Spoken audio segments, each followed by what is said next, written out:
Salut ma gang de vous autres, bienvenue à un autre épisode de Boule de métal. Avant de vous parler du band de cette semaine qui est Fumigène, petite note, c'est la première vidéo que je tourne en intro de podcast. Après ma vente de billets, vous êtes une Christie de gang de malades, il en reste presque plus de le part. Je vais rajouter des dates, j'imagine, puis si vous voulez des billets pour mon show, grouillez-vous parce que qu'est-ce qu'il y a, il en reste plus ben ben, même que je pense qu'il devrait plus rester ben ben de billets nulle part quand cette vidéo-là va sortir en public. Vous êtes une méchante gang de malades.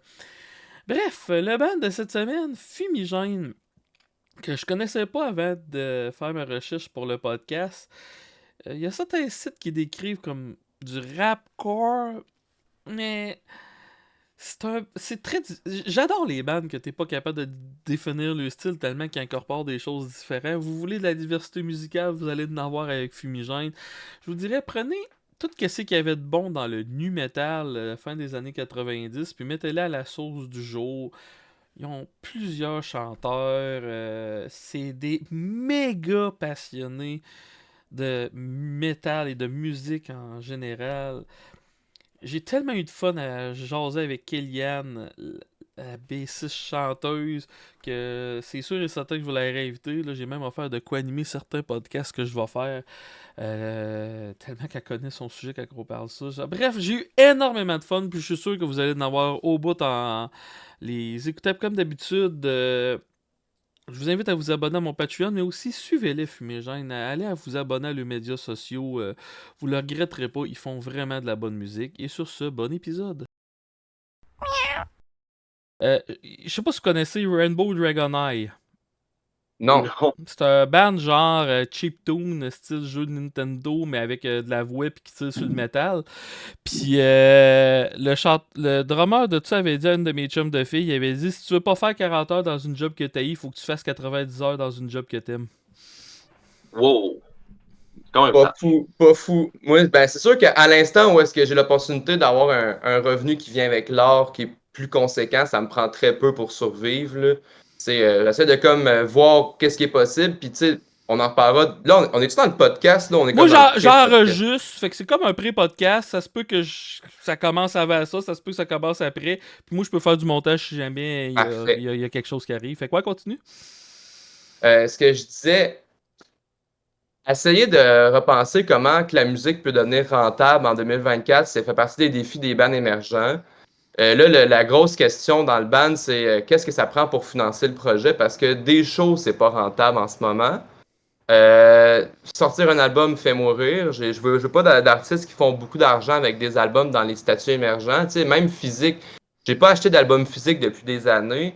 Tu sais, même sur Bandcamp, tu vends des albums 4$ peut-être à la longue, tu vas avoir un petit fond, mais Spotify, oublie ça. Moi, je connais pas d'artistes dans mon entourage qui réussit à faire un peu d'argent sur Spotify.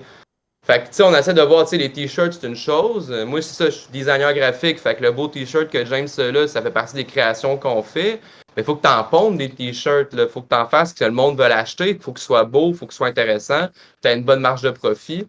Là, Puis là, on se demande où est-ce qu'on peut aller de plus. Tu sais, ça prend des spectacles qui sortent de l'ordinaire, des spectacles que les gens vont comme dire, hey, je vais prendre de mon temps puis de mon argent pour aller à ce spectacle-là.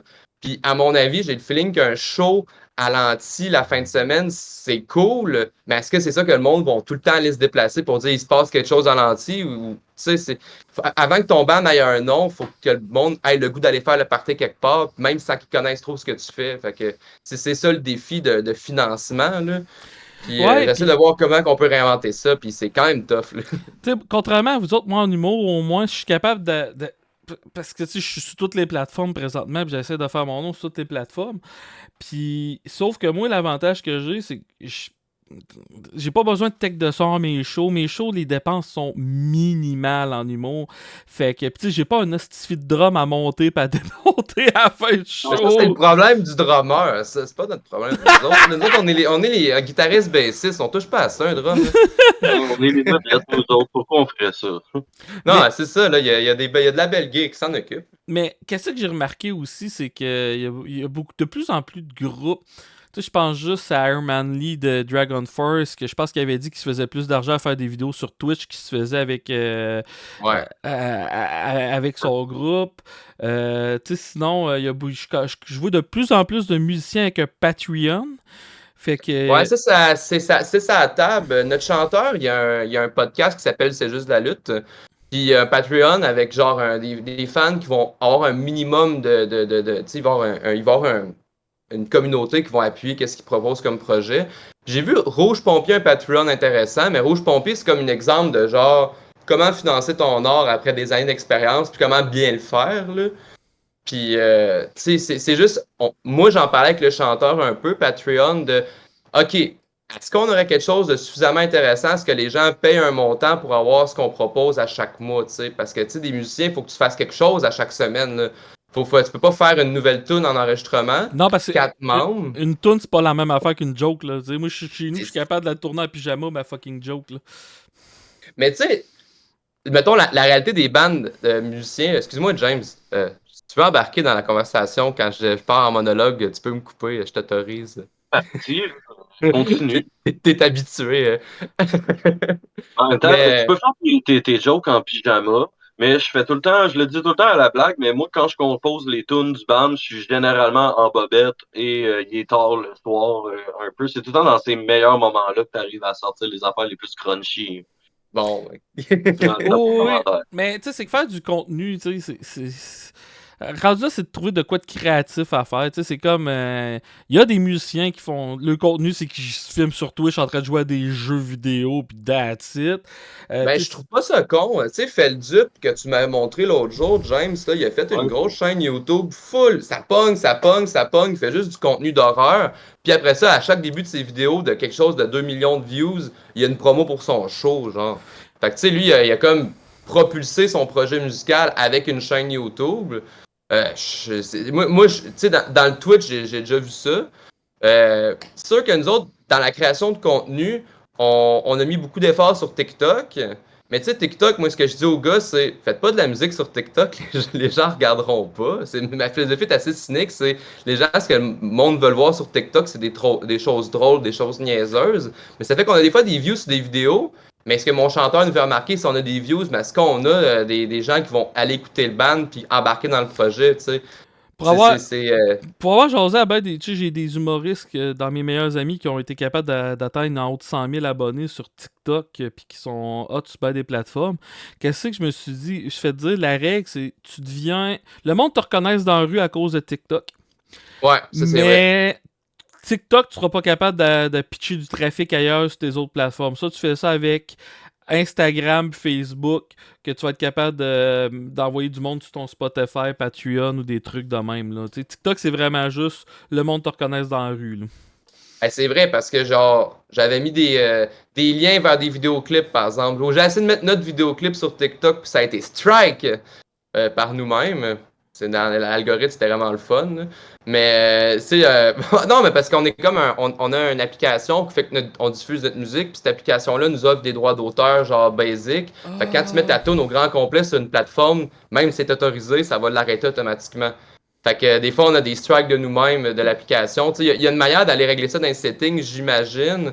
Mais c'est aussi de même que tu vas peut-être générer des revenus si on fait ben des views, ce qui n'est pas le cas encore. Là. Mais TikTok, ça a mis un frein direct à mettre des liens externes. Là. On veut amener des. C'est de la visibilité, juste ça. Il faut que les gens, en 2 secondes, voient Fumigène, un spectacle, ou Fumigène chose, Fumigène existe, Fumigène ça. Ouais. Puis à la longue, le monde, je sais que ça a été arrivé dans les premières fois quand notre TikTok avait plus de views, que le monde, j'étais au Québec Mix, puis t'es genre, hey, je t'ai vu dans un TikTok, je suis comme, oui, c'est visibilité, je suis, c'est ça, c'était ça. Le monde ne savent pas que c'est un band, c'est comme écrit, on l'écrit, puis finalement le monde le remarque pas vraiment, fait qu'ils te reconnaissent dans la rue, puis ils pensent plus que t'es un TikToker Ouais. qu'un musicien. C'est comme, c'est pas mon art, ça, c'est pas Ouais, là-dessus. ça, il y a beaucoup d'humoristes qui sont pognés dans ce problème-là, qu'ils ont été hyper populaires sur TikTok, mais ils sont pas capables d'attirer le monde à leur show parce que le monde ne catch pas que c'est des humoristes. Fait que j'imagine que c'est la même affaire en musique, qui peut arriver.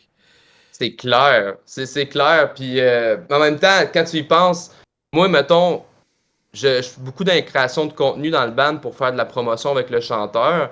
Puis le temps que j'investis en création de contenu versus le temps que j'ai investi dernièrement en composition de musique, j'ai envie de dire, si tu dis que je suis plus sur TikTok, c'est pas faux la plupart du temps. Là. Il y a des semaines où est-ce que j'ai passé genre tu sais, moi, quand je vais faire une vidéo sur TikTok, je vais aller sur Premiere, je vais faire des effets, je vais faire du traveling, je vais faire du montage. Je vais essayer de mettre la sauce pour que le monde ait le goût. Mais ce que j'ai appris, c'est que le plus d'énergie que je mets sur une vidéo, le moins que le monde va l'écouter. Parce que sur TikTok, on dirait que le plus c'est niaiseux. Tu sais, 10 secondes de moi qui fais une joke de check Jesse, j'accorde ton drum. 2000 views, ça va super bien. Moi et James, on fait un montage super mélancolique sur James qui a des crises existentielles en pensant à sa nouvelle compo. 30 views. Là. C'est comme. Ça fait mal. Ça Des fait fois, vraiment ça. mal. On a mis de l'effort dans ces vidéos-là. Puis finalement, c'est drôle. Là, c'est des bons vidéos. Là, je suis comme fier de l'avoir fait. Puis finalement, t'as comme deux commentaires, 30 likes, gros max. Puis t'es comme, ça, c'est les réseaux sociaux. Ouais, ça, c'est les réseaux sociaux. Puis, garde, je vais arrêter la conversation sur TikTok là, fumigène. Oui. D'habitude, je commence tout le temps par décrire le style de musique du groupe que je fais le podcast. Moi, je vais vous le demander parce que je suis pas capable. Je suis pas capable de vous décrire. Vous avez trop de styles de musique mélangés, fait que vous vous décrivez comment. Tu sais, dernièrement, vous avez reçu un band de slam. Ouais. On n'est pas ça. On n'est pas ça. On n'est pas non plus un band de power metal. J'ai tout écrit les noms des bandes que vous avez reçus. Tu peux qu'est-ce qu'on n'est pas que qu'est-ce qu'on est, finalement. S'il te plaît, tutoie-moi. Je pense pas. Dis pas vous, là, tutoie-moi, là. Monsieur Faf. Oui. Monsieur. Oui, d'accord. Faf ou Pierre-Luc, peu importe, le gars qui a un chandail de Metal Church. Je vais être formel, là. Tu sais, dans les métallos, il faut être poli, là. Fait, nous autres, ce qu'on fait, c'est du rap kebcore. Okay. En gros, c'est je peux le décrire vraiment simplement en disant c'est du rap metal avec du metalcore. C'est du Limp Bizkit québécois avec moins d'attitude. Je trouve qu'on est un peu moins toxique que Feu Frédéric Pourcière dans ses débuts de Limp Bizkit. Je dis Feu parce qu'il est plus rendu aussi toxique que maintenant. Là, il est rendu comme papa Limp Bizkit, c'est chill. Hey, t'as-tu vu quand il faisait ses shows avec son espèce de barbe, tu sais, qui avait de l'air d'un ZZ Top ou je sais pas trop, là, c'était... man, ce gars-là, il devient aussi... Plus qu'il vieillit, là, c'est comme du bon vin. Là. C'est beau, là. Il est rendu désinvolte, là. Là, il s'en calisse, là. Moi, je l'ai vu en mode cowboy, là. C'était magnifique. Mode cowboy. Dernier show que j'ai vu, il était habillé comme en saute de skidoo. Aussi. Très, très cool. Je trouve ça vraiment intéressant, le lien Limp Bizkit, parce que moi, le seul groupe qui venait en tête, je sais pas si vous connaissez le groupe Chaka Punk de France, dans le premier... En tout cas, c'était ça que vous faisiez. Parce que ça, c'est un groupe qui mélangeait tous les genres dans un melting pot, et voilà. Tu sais, il y a des bandes qui vont vraiment mélanger vraiment beaucoup de genres. Tu sais, moi, je pense à Unexpect, là, que c'était genre la ligne qui décrivait le band de Unexpect à Montréal. Là, c'était genre fusion, metal, power, jazz, expérience, progressif, des petites touches de pop opéra. Tu sais, il y avait comme une ligne infinie.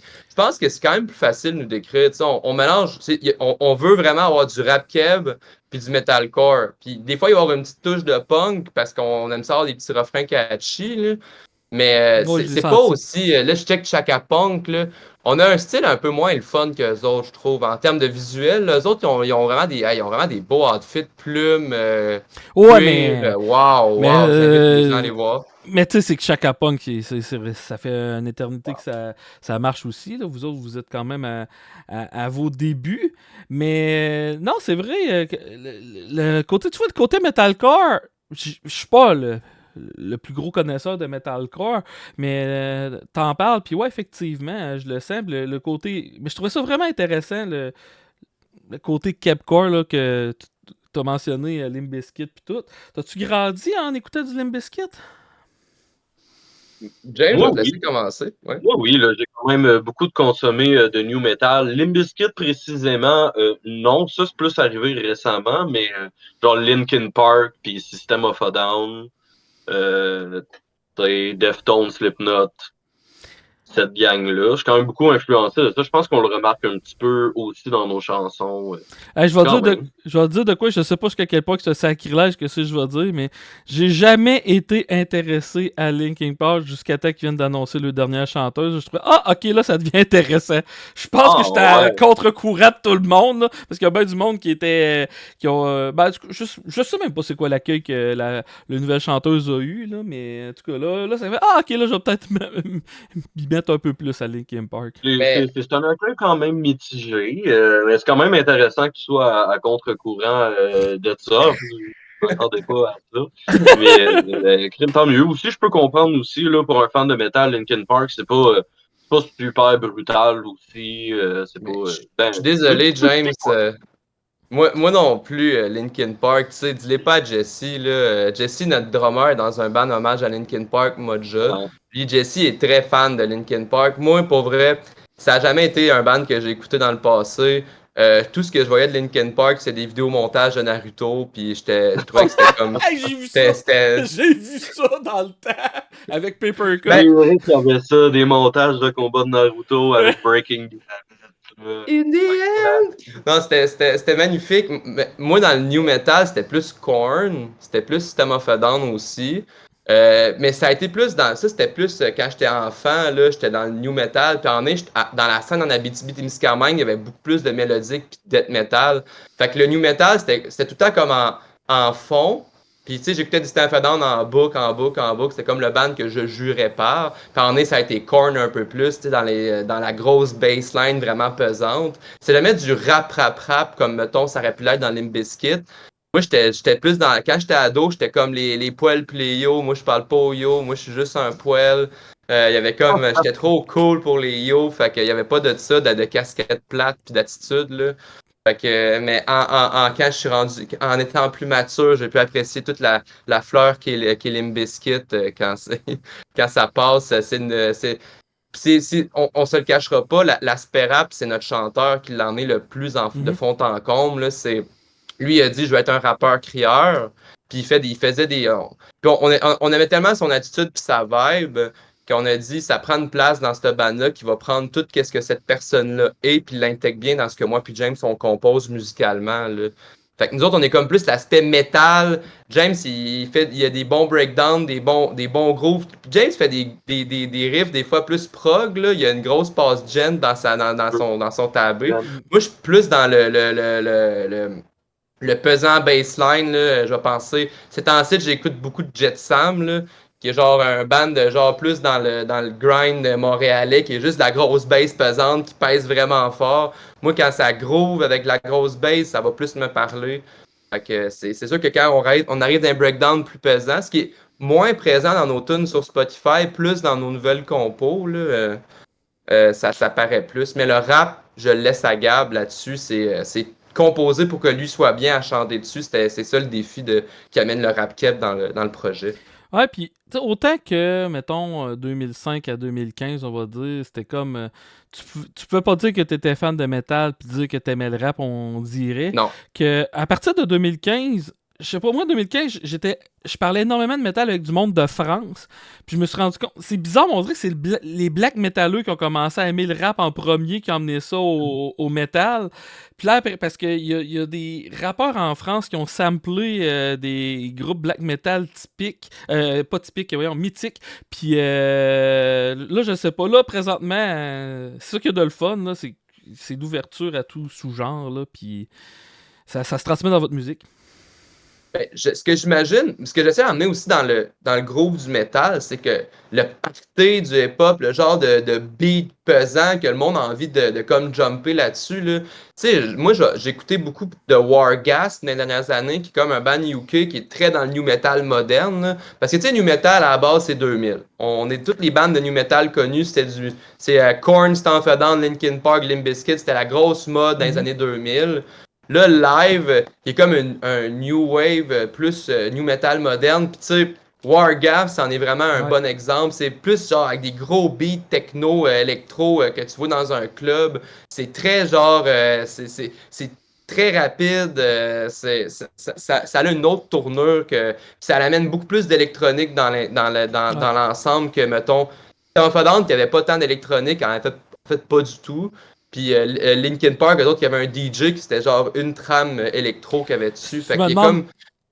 J'allais dire, si tu me demandes c'est quoi mon groupe metal préféré des années 2000, c'était un de mes groupes, c'était Spineshank parce qu'il y avait une grosse influence industrielle électronique. Spine, ça me dit quoi ça, Spine? Spineshank, ouais. Ils ont sorti 2 ou 3 albums, puis après ça fait pfff. C'est dans la trolley de groupe je pense qu'ils ont réussi à jouer au Sfest, qui a eu un certain succès, mais qu'ils n'ont jamais été capables de percer. Il y avait ça, The Union Underground, j'aimais bien Powerman 5000 aussi. Avant qu'ils deviennent n'importe quoi, là, parce que ça c'est une autre histoire, là, mais si je ramène ça à votre groupe, parce que là, on a parlé de nu metal, tu m'as parlé de metal agressif, mais je pose la question à vous deux. Hormis le nu metal, c'est quoi que vous a influencé comme groupe et album?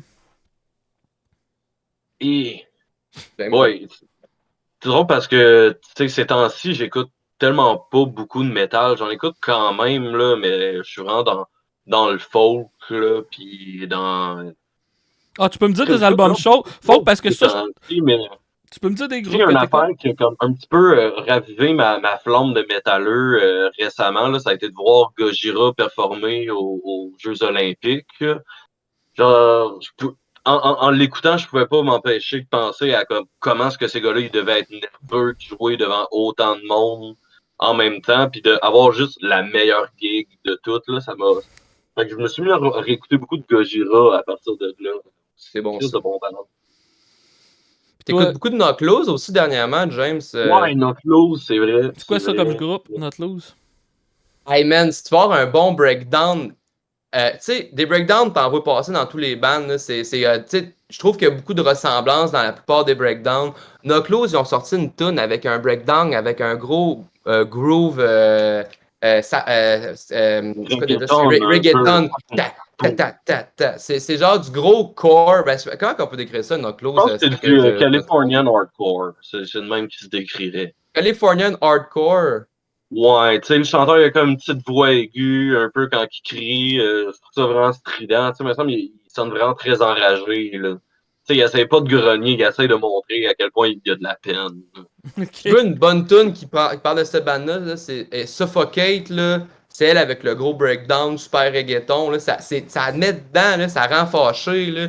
Ça fait du bien. Quand j'écoutais ça, puis en tout cas, Knockloose, je voulais juste que tu le soulignes, t'as souvent un chandail de Knockloose, mon cher James. Mais ouais, c'est vrai. Toi, c'est quoi que t'écoutes comme gros métal? J'ai l'impression que t'en connais à tonne des groupes, là. Ben, moi, la réalité, là, c'est que le mélomane dans le band, c'est notre chanteur. Moi, je pogne 3-4 bands, puis je les écoute non-stop pendant 15 ans. Genre. J'ai comme. Moi, mon band fétiche, là, c'est Anal Natrak. Anal Natrak, c'est genre. Ça, c'est du extrême. On dirait qu'il n'y a rien de meilleur depuis Anal Natrak. J'ai vu en show une fois à Rouen, là, puis. À Rouen, ils sont venus. Parce que ça, c'est un band de l'Angleterre, hein, me semble. Ouais. Je les ai décrits comme un band grindcore, mais genre, je me suis fait lancer une brique par la tête quand j'ai dit ça. C'est pas du grindcore! Excusez. Ah, moi, les appellations de genre, là, c'est quand j'étais au secondaire, j'étais pointu, là. Maintenant, pour vrai. Et eux autres se décrivent comme du extrême. Ouais. Je trouve que c'est vague en esti parce que tu sais, il y a des touches de black, il y a des touches de death. Électronique. Il y a du mélodique, il y a de l'électronique, ça dépend des albums. Mais moi, je trouve ça juste bon. Il n'y a rien qui se compare à ça. J'en cherche des bandes que je trouve qui vont me rappeler la petite vibe misanthrope, super lourd. Il y a un cri qui fait mal. Anal Natrak, là. Puis mes amis sont tannés parce qu'à chaque fois que, mettons, j'ai accès au speaker, parce que j'ai pas souvent accès pour cette raison-là, je vais mettre du Anal Natrak de temps en temps juste pour me mettre dedans. Puis même à ma fin de chiffre, à mon job, j'en ai mis un peu pour comme laver les tables plus rapidement. Puis le staff était genre, ouais, c'est cool, mais pas longtemps. Moi, genre, non, tout l'album, là, let's go. Là, puis Anal Natrak, c'est quel air que t'aimes le plus quand ils ont commencé à incorporer du clean au vocal ou avant? Je te dirais que ça dépend des moments. Parce que tu sais, dans tous les albums que j'ai écoutés, les vrais fans vont pas être contents parce que j'ai pas aussi écouté le premier album qui était genre c'était Nécro. Necro. Ah, je suis pas là pour quelque chose. t'aider, désolé. Là-dessus. Ouais, c'est bon, je vais Parce qu'ils en ont tout quand seul même pas mal là-dedans. des albums aussi, je pense. Ouais, mais ils sont passés quasiment, tu sais, du black vraiment plus classique Mm. avec des hommages à Mayhem à quelque chose de plus. Moi, j'ai commencé à écouter quand c'était Forging Toward the Sunset. Là. C'était comme pour moi, c'était leur single que quand j'avais découvert, je suis comme, ah, ça c'est fucking cool. Mais l'album que j'ai le plus écouté, ben ça reste cet album-là. Là. C'était que à chaque fois que je retourne dans mon c'est la Metaphor of the Dead, tout ça, c'est Vanitas. Vanitas, c'est l'album que j'ai le plus écouté. Mais tous les albums, à partir de Vanitas, je les écoutais en boucle. Puis un peu avant, il y avait comme un album qui était comme In the Constellation of the Cosmic Widows, quelque chose de même, que j'étais vraiment. Je veux pas checker le nom, là. Les gens, si jamais il y a des fans qui regardent Moi, et je qui suis en veulent me train de corriger, checker. Là, le premier, ils c'est seront le fâchés. Codex Necro. Codex Necro, c'est ça, je l'ai écouté. Mais dit que je suis moins dans le black metal, puis ça, mon chanteur, puis moi, c'est comme, il va m'en montrer du bon black metal. Quand la qualité, c'est ça, quand la qualité est un peu trop mauvaise, moi, mes oreilles saignent trop. C'est moins mon thrill. C'est pour ça que je peux pas dire que je suis une grande fan de black metal, parce que j'aime trop la qualité audio, là. C'est le petit pont qui m'empêche d'écouter un bon album des fois, de comme si je mets mes écouteurs puis qu'il n'y a pas un bon balance à left-right ou qu'il y a trop de saturation puis pas assez d'EQ, ben c'est ça que c'est du lo-fi, le monde aime ça des fois, mais pas moi. Ah, ok, c'est ça, j'allais dire. Fait que toi, paysage du fer. Mais pour d'autres raisons aussi, là, dans le black metal, c'est aussi la question de je vais comme faire ma recherche, est-ce que ce band est nazi aussi? Ouais, est-ce que ce band a des allégeances que j'aime moins? Puis dernièrement, un band que j'écoute bien qui est plus dans la petite tendance black metal, c'est du Otargos, là, qui est genre un band français qui fait de la musique exclusivement sur l'univers de Warhammer 40K. Ça, c'est genre du geek, là. La qualité est excellente. L'univers qu'ils ont emmené avec ça, c'est parfait. Ça me parle plus, mais c'est plus. Je trouve que c'est plus accessible comme dans le blackish metal, là. Je comprends. Puis, je vais sauter du coq à l'âne parce que je suis capable de faire un lien de cause à effet. J'ai vu que vous avez fait dernièrement un show avec Fragmatique à Saint-Apollinaire, ça se peut-tu? On va. Ah, vous allez! Oh! OK! Ouais, j'ai un petit shout-out à Fragmatique qui ont fait ton podcast, v'là 2 épisodes, je crois. Ouais, c'est mon 3e épisode que j'ai fait. Le pire, c'est que j'étais pas sûr parce qu'ils ont juste sorti 3 tunes, mais je pense qu'ils sont sur base de sortir le 4e. Mais j'ai vu qu'à quel point c'était bien enregistré, non seulement ça, mais Simonac, le B6 est à Polyvalente. Hein? Le B6 est encore à Polyvalente. Mais voyons donc. Là, ils viennent de se ramasser un guitariste que je pense qu'il a 15 ans, puis en tout cas, il a de l'air d'avoir 15 ans, puis il a fait, Eruption de Vanilla, nos shows que j'ai été voir note pour note. Mais qu'est-ce que je trouve ça? Hey, excusez, faut que j'en parle. Ils m'ont invité à aller voir un show, là. C'était. Comment je pourrais dire ça? Tu sais, un band trash metal dans un bar, là. Moi, je me suis dit, c'est des jeunes, ils ont en bas de 20 ans, ça va être rempli de 20-21 ans dans le bar. J'arrive là, c'était que du monde de 50 ans et plus. Non, du trash, c'est rendu du métal de bonhomme, ça. c'est plate, là. Mais tu sais, même le metalcore classique, c'est milléniaux, trentaine, mi-trentaine, je trouve, là. Tu sais, dans nous autres, notre crowd est pas mal dans notre âge, là. Je te dis, je pense que j'ai pas encore saisi c'est quoi qui fait capoter les plus jeunes là, encore. Là. J'ai pensé que peut-être si on assume vraiment beaucoup plus l'aspect rap keb, il y aura peut-être quelque chose qui va être novateur, qui va emmener ça. Mais à date, nous autres, les crowds dans les styles qu'on joue avec les bandes qu'on joue, c'est assez milléniaux. Là. Puis c'est sûr que du trash, ça va être quarantaine, cinquantaine. Là. Puis quand j'étais kid puis j'allais voir Cataclysm, les fans, c'était mi-vingtaine, trentaine, ça a suivi. Là. Le métal, les styles, là, ça reste avec une génération bien spécifique. Là. C'est juste. Je peux pas dire parce que je parle pas beaucoup à des jeunes. Là. C'est quoi qu'ils écoutent en général. Là. C'est des, mettons, Gen Z. Mais en général, le métal, c'est peut-être. J'ai le feeling que ça accroche moins pour la plupart. Là. Puis vos shows, ça ressemble à. Vous avez combien de gigs à date? 13. 14, 13. 14. 14. Gab les notes. Puis ça ressemble à quoi côté ben ça tu me l'as dit 35 ans? Ben, moi, je dirais c'est fin vingtaine, début trentaine. Là. C'est pas mal. Ok. Je suis comme. J'ai le feeling que notre public, c'est dans notre entourage Là, d'âge. Là. êtes-vous établi à une ville en particulier où les membres sont d'un bord puis de l'autre? Québec. Québec? Saint-Roch. Saint-Roch. Saint-Sauveur. Gab, il est Limoilou. Excuse-moi, la promesse, c'est Limoilou. Jesse, il est. Jesse, Ailleurs. ailleurs. Au Là, lac Jesse, un peu avec sa banlieue. Là. Ah, Lac-Saint-Charles, ok. Puis vous avez joué le show Scanner, ça a été fait? Oui, le Ouais. show Scanner, ça a été fait avec Rope Skills et. Attends une minute, là, juste pas le mal Perros le de dire. Là. réserve. Perros de réserve. C'est au deuxième Les chiens de étage, ça. réserve. Non, deuxième étage, il n'y a pas souvent de show, c'est tout le temps au premier. C'est Ah! t'ouvres la porte, t'as le show. Puis on a calé du monde qui rentrait en retard. Là. On était comme, hey, toi, viens, reste en bas écouter le show. Parce que tu Ouais. peux aller en haut puis pas payer de billets puis juste en foot, mais. Le monde circule tellement au scanner que pendant que je jouais, il y a quand même une couple de fois du monde qui m'ont accroché pendant que je jouais. Puis pourtant, j'étais quand même très près de la scène. Puis c'est juste du monde qui sort pour aller fumer. C'est comme, OK. Ah, j'aime ça. Désolé J'aime d'être ça dans quand votre c'est coin, la gang, avec petit. mon spectacle.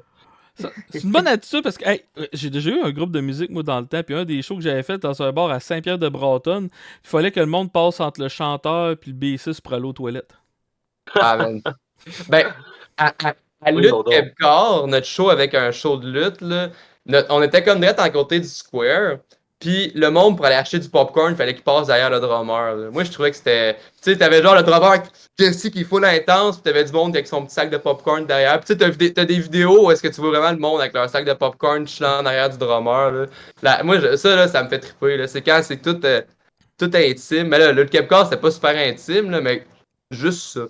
Mais c'est une tellement bonne attitude que tu me parles là parce que, tu sais, je parle à des propriétaires de bars, je parle à d'autres groupes aussi, là.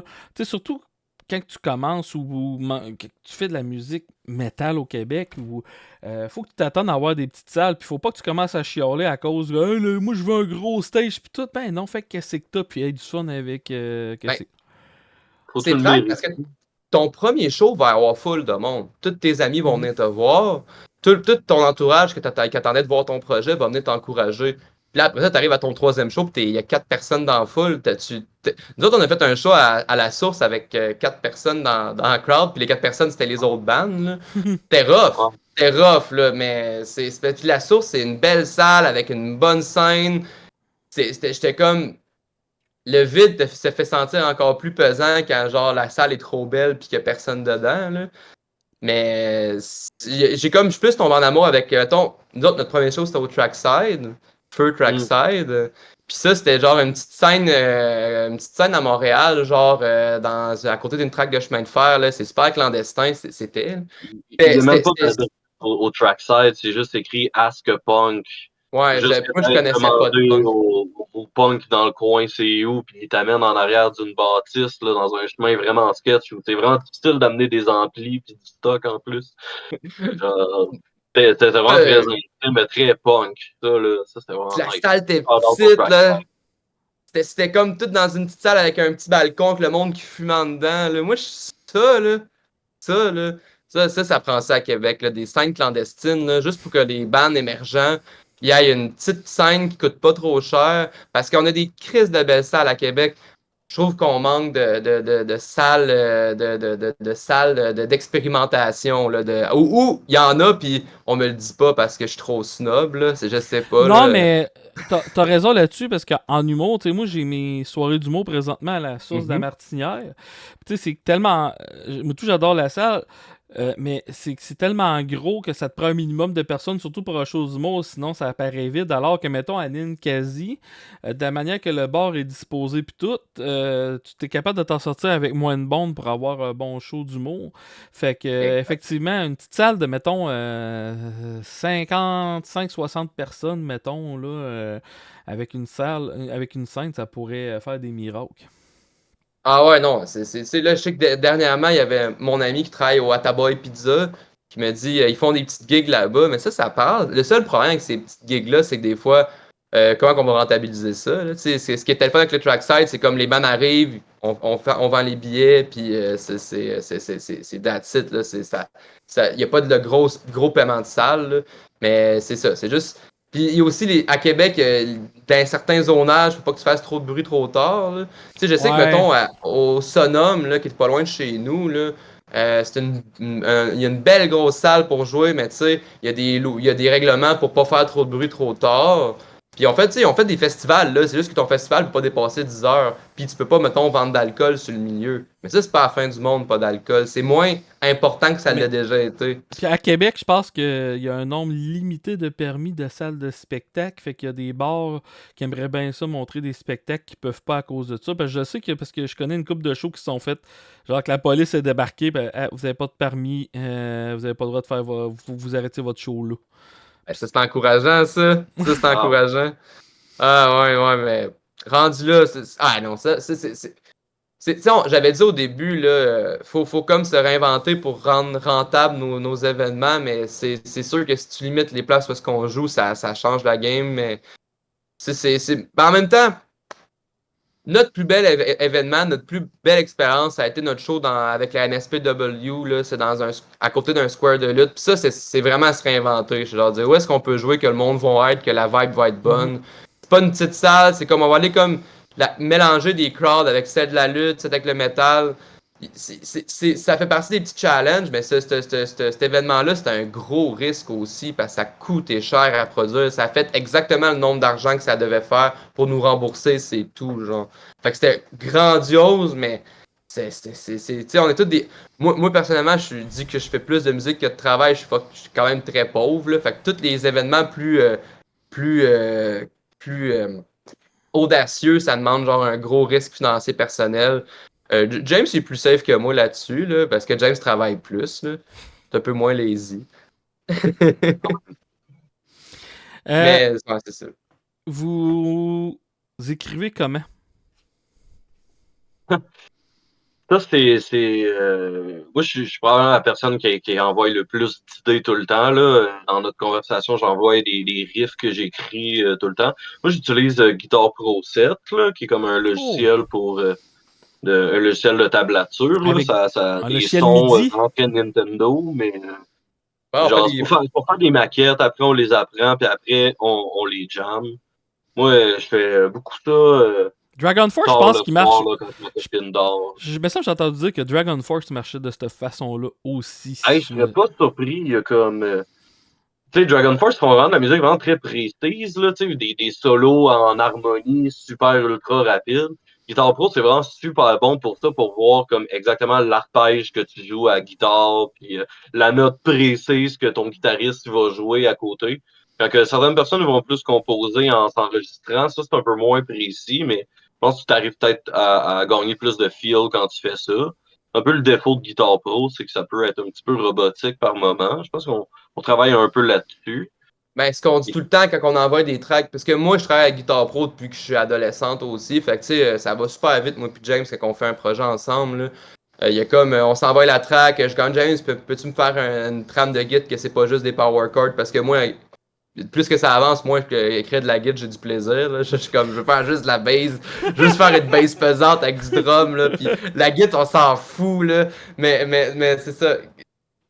Guitar Pro, non, mais c'est juste qu'après ça, on dit tout le temps au band, fiez-vous pas au son Nintendo, genre, c'est du MIDI, c'est sûr que ça sonne le cul, là, Puis souvent, pour faire saliver plus le band à l'idée de commencer une tune, James va partir en pré-prod, il va aller enregistrer sa git avec un vrai son de git, juste pour montrer le feel que ça va donner. Puis souvent, il y a des affaires qui vont venir en jam aussi, là, on va pratiquer la tune qu'on a commencé, puis pour le chanteur, mettons, lui, le processus d'écriture du chanteur est un peu plus complexe. Là. Gab écrit d'une manière particulière. La promesse, il faut que je l'appelle la promesse. Faut pas que j'arrête ça. Là. Mais je t'arrête tout de suite. Dans le fond, vous écrivez la musique avant les paroles, si je comprends bien. Ou avant... Ouais, ça dépend. Non, mais Gab, on a tous des documents texte, les trois, parce qu'on est. Moi, James, Gab, qui va avoir des idées de paroles. C'est souvent, on aime chanter ce qu'on écrit. Je sais que La Promesse aime moins quand on lui fait des textes bien précis parce que moi, la science d'un bon texte de rap, je la trouve trop compliquée souvent. Là. Je trouve que qu'est-ce qui fait que tu as un bon flow, qu'est-ce qui fait que ça rebondit bien. Moi, quand, mettons, j'essaie d'écrire un texte de rap avec mes méthodes d'écriture plus classiques, ça sonne comme du loco-locasse, ça sonne comme du rap francophone qui fait rimer des affaires trop spécifiques. Toujours la rime, toujours le. Mais c'est ça. Je me suis perdu dans mon Non, mais monologue. je comprends là, que dans le fond, le processus d'écrire des paroles au rap. La promesse, le nom du chanteur qui rappe. Ouais, faut pas qu'on l'oublie, là. C'est La Promesse. La Promesse est Promesse. fumigène. Ouais, parce que C'est. parce qu'il y en a qui aiment pas ça, mais Christy, je veux dire, à peu près un band metal sur deux, les gars, les membres ont des surnoms Simonac, fait que commencerait pas à. Hey, Saint-Martyr, ils ont les meilleurs surnoms, là. C'est-à-dire. Saint-Martyr, là, c'est un. Je sais que le chanteur, c'est Frère Foutre. Ça, Oh! là, à chaque fois, là. Ça, là. C'est dans la vibe très catho. Ben, c'est comme église sadomasochiste, là. Moi, là, je trouvais ça merveilleux Quel comme genre ça vibe, là. martyr? Ah, quel genre, Saint-Martyr? C'est du industriel. Des fois, ça va être dans très techno-métal bizarre. Tu sais, métal, des fois, je le sens moins dans leur tune. Mais c'est weird, là. Ben C'est t'as dit vraiment le industriel fun. pis techno, pis t'as piqué ma curiosité à Simonac, là. Ah ouais, non, mais c'est drôle, là. Moi, j'avais vu qu'elle était au début, que c'était les martyrs de marde, là. Ça, là, mais ils savent comment donner un show, là. Puis moi, c'est que le chanteur arrive avec un habillé en curé, puis là, il enlève son kit, puis c'est un gros kit de BDSM strappé, là. Moi, j'étais genre, ah, c'est que c'est Oh! merveilleux, là. C'est-tu Ce gars-là, québécois? il a touché quelque chose. C'est de Québec. Oh, Chris, ok. À Oh. Saint-Martyr, c'est un. Puis eux autres, ils sont virés Saint-Martyr quand ils voulaient que le nom du band soit plus accessible. Non, j'ai toujours aimé leur proposition. Ça va être Je vois dans que des ma. fois dans l'album, c'est pas tout le temps accessible dans certaines tunes, mais des fois ils font des bonnes. C'est c'est pas pesant comme mettons, c'est pas du death, c'est vraiment pas. Là, c'est industriel, particulier, weird, puis ils ont leur son à eux autres. Là. Oh, Mais eux autres dans le nom. Tu parles à quelqu'un qui tripe autant Skinny Poppy que les bandes industrielles, core, que peu importe. Fait que je suis convaincu que je vais être capable d'aller chercher quelque chose que j'aime là-dedans. Je vais aller l'écouter Ah, c'est après. ça, va découvrir Saint-Martyr. Puis, Mais ouais. êtes-vous votre propre, je sais pas comment on dit ça, ingénieur studio, le mixeur? C'est vous autres qui faites tout ou vous travaillez avec du monde? Ben, le mixtape, on le rec au local. Mettons la guitare, la bass, le chant, c'est tout enregistré avec notre beau micro que j'ai pas réussi à plugger aujourd'hui. Mhm. C'est tout enregistré, c'est ça. On a toutes des petites bases pour d'enregistrement studio pour comme sauter des étapes puis sauver des frais. Notre drummer, lui, va enregistrer son drum avec Antoine. Antoine Barry. Antoine Barry, c'est le drummer d'Augury. Je sais pas si c'est Oh! encore le cas. C'est ça fait que lui, ça sonne comme la bombe. Puis on sait que on met de l'argent. Ça coûte plus cher le drum que tout le reste. Tu sais, mettons. Puis c'est correct parce que un drum qui sonne bien dans une tune, ça change tout. Là. Puis on y tient. Fait que puis on envoie ça à un gars du mix que lui va faire un mix maison. Mais là, dernièrement, on a changé de méthode. On s'en va en studio avec Naika, qui est au Sonum, puis on va faire quelque chose de plus professionnel. Ok. On veut vraiment. Ça coûte plus cher, mais on veut. Il y a beaucoup de monde qui nous ont dit qu'ils ne trippent pas sur le son de nos mix sur Spotify. Surtout des musiciens qui sont un petit peu boubou, là. Mais on veut avoir un son plus parfait, plus adéquat. Puis, moi et James, on a tendance des fois à tourner les coins ronds sur certaines affaires. Là. Quand on est trop laissé à nous-mêmes, mettons, la base, elle sonne correct là-dessus, Mais on casse pas la tête. c'est l'éternel combat. Tu sais, moi, personnellement, je suis plus de l'école de. Je, je veux dire, j'ai eu une passe que j'écoutais à peu près juste des démos de bandes trash metal. Demande-moi pas pourquoi. Fait que moi, la sonorité. Tu sais, la mode Winter Sun, At the Gate, tu sais que c'était. At the Gates, que c'était le son, on dirait qu'il n'est plus important que la musique en tant que telle. Là. C'est tout le temps le débat. Tu vas plus te concentrer sur ta musique ou plus te concentrer sur ta sonorité. Puis Mais je trouve ça intéressant, par exemple, que vous enregistriez votre drum, parce que à date, dans les podcasts que j'ai faits, c'est vraiment... Il y a, il y a beaucoup de groupes qui ont comme laissé tomber le drum, qui se sont dit, regarde, m'a me pogné, dans le test, c'est Drum Kit from Hell, mais là, je sais pas c'est quoi les noms des drums que t'es capable de te pogner sur Internet. Moi, le séquencer à midi, et voilà, je me casse Mais pas ça la tête. paraît. C'est Oui, ça tellement paraît. facile. Moi, j'ai paraît, fait un album avec du drum machine, pis ça sonnait bien pour moi, mais c'était genre, ça sonnait comme un drum machine. C'était pas le feel du drummer. Même Jessie, des fois, elle dit pas trop fort. Des petites erreurs qui humanisent beaucoup son drum aussi. Ça rajoute que c'est des humains que t'entends, puis non, je suis pas. Moi, je vais défendre le drum comme étant genre. Dans du métal, c'est ce qui va rajouter du gros pesant. Tu sais, quand ton bass drum sonne assez bien, puis tu sais, c'est pas trop. En plus, je pense que Jesse est pas trigger dans les tunes. Là. Il y a comme. Il y a un feels là-dedans. Puis. Mais peux-tu racheter quelque chose là-dessus, James, sur le drum? Je parle beaucoup. Non, ben, en effet, on a besoin d'un bon drum, là. On tourne un petit peu les poirons des fois quand on enregistre, mais j'ai toujours eu l'impression que la composition, c'est plus important que le son. Une bonne chanson, même quand elle est enregistrée avec pas nécessairement du bon équipement, genre, peut quand même être une très excellente chanson. Là. Des versions démo des bandes de thrash metal, je trouve qu'il y a du bon stock là, même que je sais pas, c'est raw. Oh, ouais. C'est comme. Ça va contredire un peu ce que j'ai dit avec mon opinion sur le black metal, là.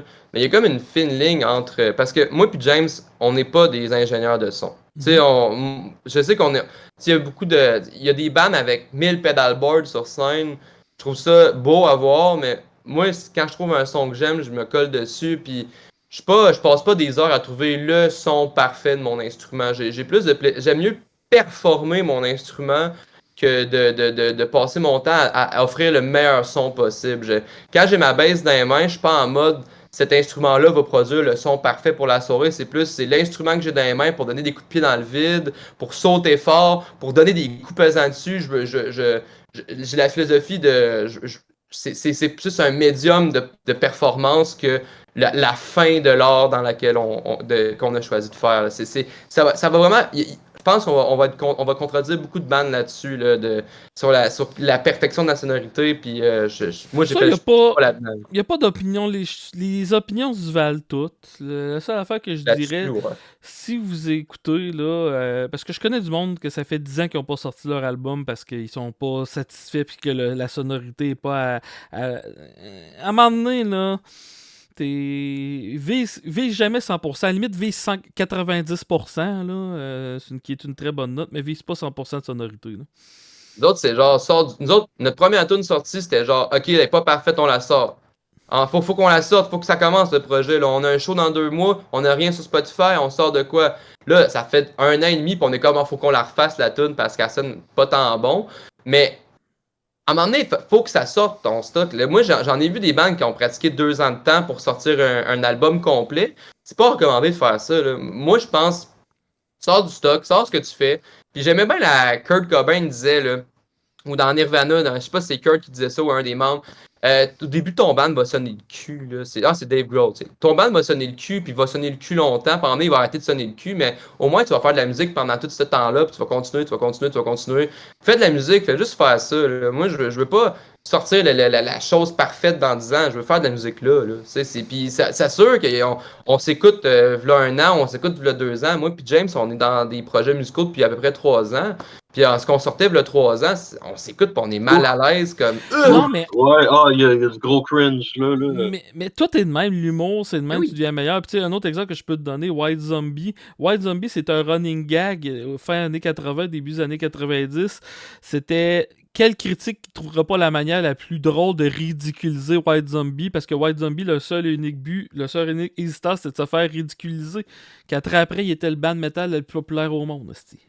Hein? Ben, tu sais, faut pas avoir peur du ridicule, c'est quand même. Tu sais, moi, j'ai commencé à faire la paix aussi avec le fait que, mettons, moi, j'ai comme longtemps senti qu'il fallait que je fasse une base pour que je mérite mon statut de bassiste, mais faire la paix aussi avec le niveau que j'ai, qu'est-ce que je peux faire, qu'est-ce que j'offre.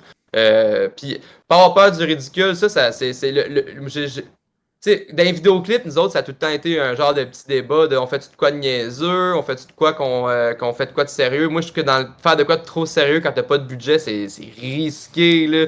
Genre, faire de quoi de genre. Puis, moi, je me dis, personne va écouter ton vidéoclip si tu fais juste faire de la musique comme pesant devant une caméra. Mais si tu fais quelque chose comme avoir une histoire où est-ce qu'il y a un meurtrier, puis c'est comme full intense, la petite zone du cringe va pas être. Moi, j'aime mieux qu'on l'assume, là. Puis avec votre assume, style, vous pourriez aller visuellement parlant, j'imagine très facilement vers ce que Beastie Boys ont fait. Exemple, là, qu'il y avait comme une histoire dans certains de leurs vidéoclips, des choses de même. Ou si faire de quoi de sérieux, ben faites comme la moitié des bandes métal, aller dans un immeuble désaffecté puis jouer là. Ouais. Moi, je trouve ça dole, là. Mais James, quoi ton idée de clip dernièrement, là, que tu parles souvent? Ben moi je voulais faire un hommage à Madness Rain. Si vous connaissez Madness Rain, faisait de la musique Vampirisme! métal. Tu sais, là, des effets, là, style, je sais pas c'est quel logiciel le montrer, ça a été fait 98. les premiers logiciels de montage, là, c'est comme tellement dégueulasse. Juste un fond vert de nous autres qui jouent, puis j'aimerais vraiment faire un hommage à Madness Rain, me faire rire, puis je suis sûr que le monde le remarquerait. Sinon, J'écouterais ça, pas moi. des vidéoclips, là, on en Moi, avait j'adore Non, mais l'idée. le green screen, là, c'était l'idée. Je sais que Balmace vient de faire ça avec un green screen. Balmace, c'est un band de grunge punk qui est nos voisins de locaux qui font de la maudite bonne musique. Eux autres, ils ont fait de quoi dans le genre avec du green screen, puis ils sont pas gênés. Puis moi, j'aime ça le cheese, là. J'aime ça quand c'est un cheese assumé, là. Je sais que, tu sais, tu sais, c'est quoi déjà que tu montrais, là, l'artiste avec la musique de Grenouille, là? C'est-tu, petit Béliveau? un petit Béliveau qui fait une tonne de gros slam, là. Ça n'a pas rapport, moi, ça me fait capoter, là. Ça, c'est. Ah, je sais pas. Je sais pas si vous connaissez Nanowar of Steel. Manowar of Steel, ça me dit donc ben quoi, ça. Ça me dit quelque chose, là. Tu sais, genre, ça, je trouve ça drôle parce qu'il arrêtait pas de parodier Rhapsody of Fire, le band symphonique orchestral metal. Puis ils ont fait une tourne de Barbie, puis les gars de Rhapsody ont embarqué avec eux autres. Oh my god, donc belle esthétique, là. Ah, Ah, ils sont magnifiques, là. Oh wow! Ah ouais, ça me passe, ça. C'est juste une de leurs. Ben, tu sais, c'est qu'ils rient des clichés du power metal. Là. Il y a une de leurs tunes qui s'appelle Vala, là, Alléluia. Wow! Le meilleur mix. On mélangeait du chrétien puis du viking, là, ça se marie bien. Puis le tune le plus populaire, c'est un black metal reggaeton. Oh, Mais wow! dernièrement, c'est ça, la promesse nous a montré, genre, lui, c'est Disfiguring the Goddess, que c'est genre, il fait plein de projets random, puis il y en a une, c'était juste lui qui faisait du reggaeton avec lui, qui faisait du gros. Moi, ça me tue, là, genre un son de reggaeton vraiment assumé, puis il y a juste lui, en square, genre, avec sa caméra qui filme même, puis là, qui danse du reggaeton. Ça, là, je trouve que le reggaeton, il en manque dans le métal. Là. Ça, c'est vraiment quelque chose qui va venir. Là. Ah, puis le monde qui dit que tout a été fait dans le métal, il y a tellement de choses qui n'ont pas encore été faites. Là. Tu sais, juste au Québec, des rigodons qu'on avait, il n'y a pas de band rigodons métal qui font des chansons à répondre. Dans le black metal, il y a eu des inspirations rigodons. Oui, dans le métal noir, là, Brume d'automne, entre autres. Là, mais... C'est ça, exact. Là. Oh, il y a eu des influences. Assumé. Mais tu sais, autant qu'on a des bands. Ben, tu sais, un band qui serait plus folk metal, mais du folk québécois, là, du vrai folk québécois. Ah, il devrait, moi, du rigodon métal, là, je suis quand même vraiment très down avec ça. Le party que ça ferait, là, ça serait vraiment. Imagine-toi la bottine souriante version métal. Oui! James cite régulièrement la bottine souriante dans ses inspirations. C'est vrai que je cite la bottine souriante quand même. Il n'y a aucun band métal qu'un gars qui tape du pied. Oui, on dit qu'ils ont tellement l'air heureux quand ils jouent, là. T'as pas le choix d'être heureux toi aussi en regardant ça. Mais ça ramène, tu sais, nous autres, pourquoi qu'on dit qu'on est le meilleur band de rap québécois au monde? C'est parce que des bandes de new metal, il y en a. Mm-hmm. Je trouve que dans le keb, il n'y en a pas. J'en ai pas vu encore dans le metal, dans le genre. Puis c'est là l'aspect keb qui ramène la petite touche un peu plus unique de on fait du rap keb metal parce que moi, je vais toujours trouver ça dommage quand les bandes metal assumeront pas le français. Je trouve qu'il y a quelque chose à gagner là-dedans. Là. Tu sais, Gun-Toi à Rwanda, si tu veux avoir un bon album pesant cette année, là, Gun-Toi, là, c'est genre du gros... c'est du grind genre français avec de la colère, là. asti que c'est bon, puis ça gêne pas du français, là. Il y a beaucoup de bandes qui osent pas, puis tabarnak que c'est cave, parce que ça sonne, là. Ça sonne bien, là. Parce que quand Extérieur ont sorti au Québec, je me suis dit, bon, enfin, on va avoir cette vague-là. J'ai jamais compris, mais il semble que le Québec, en français pis tout, on aurait dû avoir un système of a Down québécois. On aurait dû avoir, dans le temps, un Limp Bizkit québécois. Genre, Loco Locas, on aurait dû avoir la version métal de tout ça. Je comprends pas pourquoi on n'a pas eu ça au Québec. Ben, c'est un manque. Moi, je trouve que l'opportunité est là. Nous autres, on espère qu'on va comme saisir ce petit jus-là, là, puis genre Oui. l'assumer. C'est pour ça. Je vais pas me gêner. On est le plus grand band de rap québécois au monde. C'est ça la réalité. On va le prendre, le trône du rap québécois, là. Mais ouais, non, dans le francophone, c'est souvent le monde, il y a une philosophie. Mais moi, ma philosophie, c'est plus parle la langue que tu parles. Là. Je trouve que c'est logique. Là. Si tu parles anglais, chanter en français, ça va être plus tough. Là. Tu sais, c'est plus, dans tes textes plus faciles, c'est plus le fun, c'est plus sincère. Puis je vais toujours avoir une préférence pour les bandes qui vont oser dans le franco. Je trouve que ça rajoute une petite touche de plus intime, plus local, plus Québec. Puis c'est pas vrai que les autres pays vont pas t'écouter si tu chantes en français. Là. J'en écoute de la musique russe, j'en écoute de la musique. Ben, j'ai eu une grosse passe de musique slave, ça c'est clair que je me suis pas tanné, là, du Molchadoma, du Rouskaya. Genre, puis je comprends pas ce qu'il dit, puis je m'en fous, là. C'est pas ça le point. J'aime la sonorité de la langue, là. Je trouve que ça sonne bien. Puis, Gogol Bordello, c'est pas en français, je m'en fous. Le nombre de jeunes qui écoutent du K-pop qui savent pas ce que ça veut dire. Ben, c'est ça, là.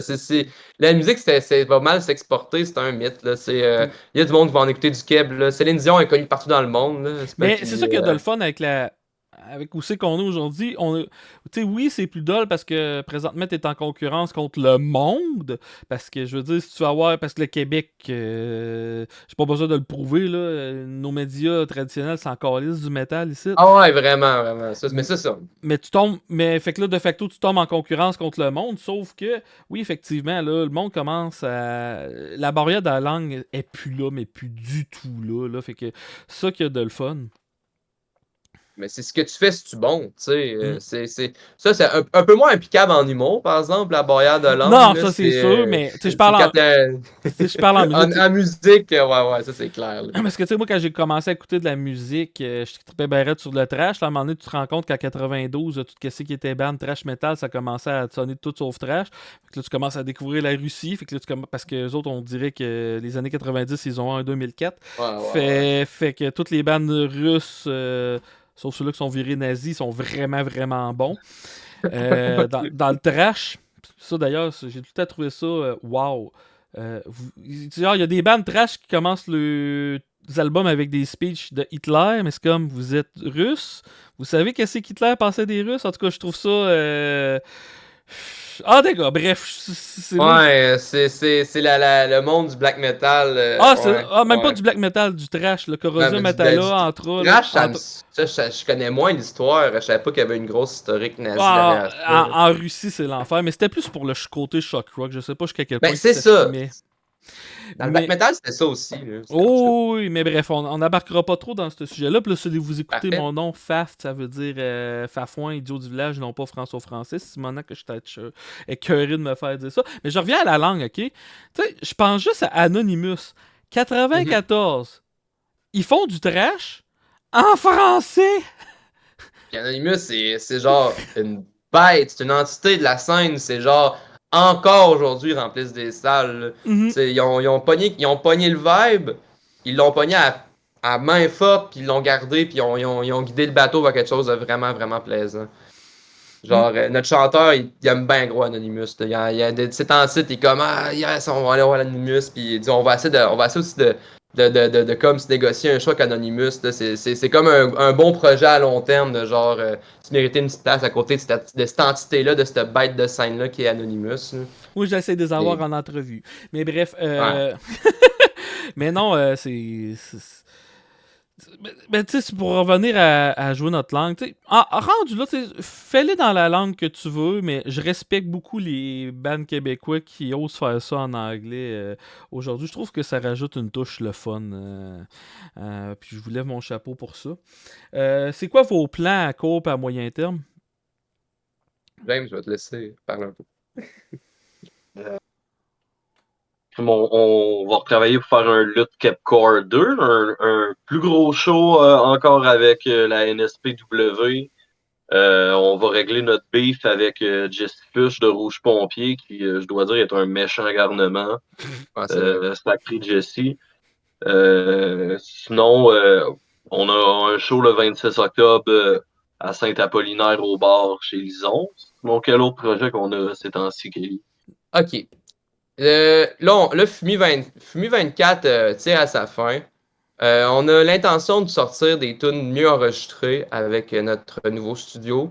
On a vraiment envie de faire des splits avec des bandes qu'on aime, Oh, des des splits, moitiés t'aimerais ça. d'albums. Prochainement, je sais qu'on a des bons amis dans les bandes de Violent City, comme j'avais dit, c'est vibe plus Billy Talon fâché. Là. Violent City, c'est ça. C'est des bons amis, puis on aime beaucoup ce qu'ils font. On va aussi les forcer à écrire un peu plus en français. Puis Change My Brain with Cake aussi, c'est des bands avec qui on a envie de participer, on a envie de collaborer. Fait on veut comme des liens avec les bands qu'on aime autour de nous autres. Ça, c'est des projets plus moyen terme. Sortir de la musique, sortir de la musique, sortir de la musique, sortir de Québec aussi. Là, Ouais. on travaille fort pour jouer à Rouyn-Noranda. C'est Oh. ma ville natale. C'est ton hood. Ouais, c'est ça. On m'a dit que c'est plus la même ville métal que ça a déjà été. Parce que tu sais, dans le temps, c'est ça. T'avais Natrac, t'avais Dying Fetus qui est déjà venu à Rouen, t'avais Kalma, Band de Norvège. Il y C'était a comme le une gros grosse rumeur que dans les années 80, Annihilator ont fait le dent à Rouen-Noranda, genre qui ont Ça se été peut. en résidence là.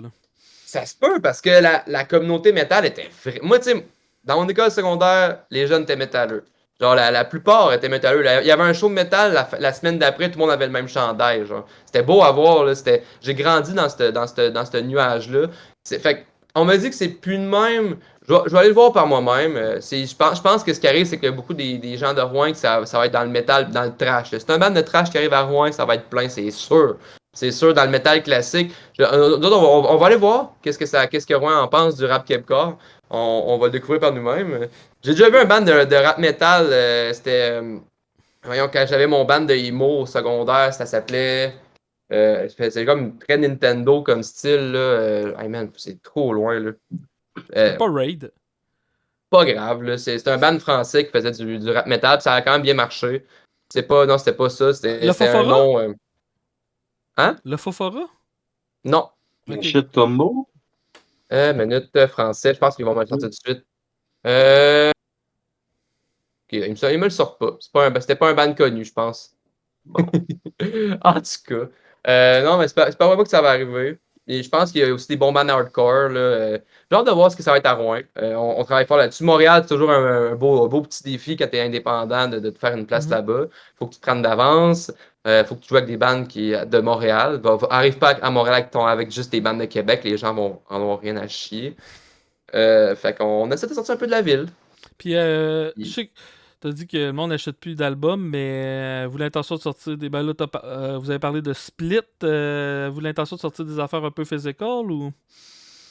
Physical, ça serait vraiment pour le thrill, parce que genre, tu sais, peut-être, moi j'aimais bien l'idée de nous faire des cassettes, là, c'est genre, je vois ça de plus en plus dans les shows, je trouve que faire des cassettes, ça look bien, j'aime bien acheter une petite cassette 4$, je veux que ça reste quand même cheap. Tu sais, c'est juste, si on a un deal avec quelque chose pour faire un album physique, ça va être quelque chose d'intéressant à faire éventuellement, mais pour l'instant, c'est juste que le processus pour sortir un album physique, faire un album complet puis l'enregistrer dans un studio professionnel, en termes de frais, ça n'a pas d'allure. Là. Faut juste qu'on y aille graduellement. Fait que nous autres, on fonctionne single par single, compilation, single par single, compilation. C'est sûr que là-dedans, dans cette méthode-là, c'est beaucoup plus adapté réseaux sociaux, Internet que Mais la moitié album des physique. groupes à cette heure marchent exactement comme votre. Ouais. Je connaissais même pas cette méthode-là avant de faire mon podcast, mais je me rends compte que la moitié des groupes marchent exactement comme ça. C'est du contenu. Mm. Toujours du contenu. Les gens veulent du contenu, puis on a du contenu, puis c'est juste qu'un album, ça prend 1 an et demi à faire, fait que les gens perdent l'intérêt de temps que tu fasses ton album. Là. Puis, mettons, nos amis polygraphes, eux autres ont juste sorti un album, puis c'est un assez bon album, genre. Fait que les autres, ça a comme fait full de contenu pour un méchant bout. Là, après un an, le monde dit, où votre prochain album? C'est comme, ah yo, ça nous a coûté 15 000 $ faire cet album-là. Là. On attend un peu, on joue dessus, on compose, on prend notre temps, mais c'est cher, là. Pa- C'est bold. Polygraphe, je suis sur le bord. Je pense que je les ai déjà bookés. Là, ils sont dans mes prochains. Dans ceux-là que j'ai fait. Quelle bande vous voulez que je reçoive? C'est un band que je me laisse souvent. Ouais, ils ont une belle communauté, Polygraphe, là. Puis, c'est... Polygraphe, là, c'est genre du metalcore comme on aime, là. Comme on... Tu sais, c'est comme, on va pousser l'idée du metalcore, on va le mettre ça à son meilleur, à son plus raffiné. Les gars là-dedans sont incroyables. Une belle... J'ai hâte, le show avec Polygraphe puis Pragmatique, ça va être... on va l'appeler le show boule de métal, là. Coudon, si toutes les bandes vont faire un tour au site, là. Ouais. Mais c'est drôle parce que... En tout cas, vous allez voir, les gars de Pragmatique sont vraiment gentils puis ils sont grands. Simonac, Ils sont grands? le chanteur, là, c'est... Oh mon Dieu. Bon. Ok, je suis quand même down. Notre chanteur, j'ai hâte de voir la petite comparaison. J'ai hâte de voir le mix parce que ça va être du trash, ça va être du rap kebcore, puis ça va être du metalcore, ça va être une belle soirée. Je pense que c'est les meilleurs shows, ça. ouais.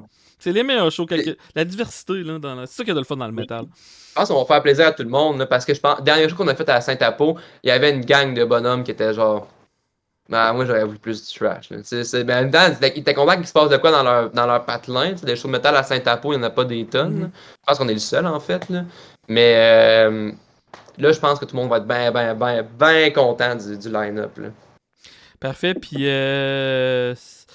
si on veut vous suivre, là, vous êtes actifs sur les médias sociaux, puis vous êtes très réactifs aussi quand on vous contacte. Les meilleures manières de vous suivre, c'est quoi? C'est sûr qu'on est quand même. On est très accessible sur Facebook. Mais notre Instagram, moi, je travaille fort à ce que notre Instagram prenne la place. Fait que si tu nous écris sur Instagram, c'est good. Si tu nous suis sur Instagram, tu vas avoir le même contenu. TikTok, tu vas avoir de quoi de plus funny. Genre. Si tu vas avoir des sketchs, là, c'est. Des sketchs de musiciens, c'est super. Non, mais on est vraiment, là, comme je dis, on fait des méchantes bonnes vidéos de TikTok, là. Pour les... Mais je reviens à TikTok, on a jasé de ça au début pis tout. Yeah, j'ai beaucoup de bandes qui me disent ouais mais là nous autres on fait de la musique, c'est tough à être sur TikTok. Ouais mais les anecdotes de tournée, je veux dire vous faites une run de char d'1 heure et demie ensemble ou des fois plus de 2 jours ensemble. Prenez-vous en photo. Hey, il y a un band, je me rappelle plus du nom depuis le début du podcast que je me rappelle. Pas, mais c'est un band de l'Inde. Puis eux autres, ils se sont fait connaître parce qu'ils avaient pris la tune en tout cas.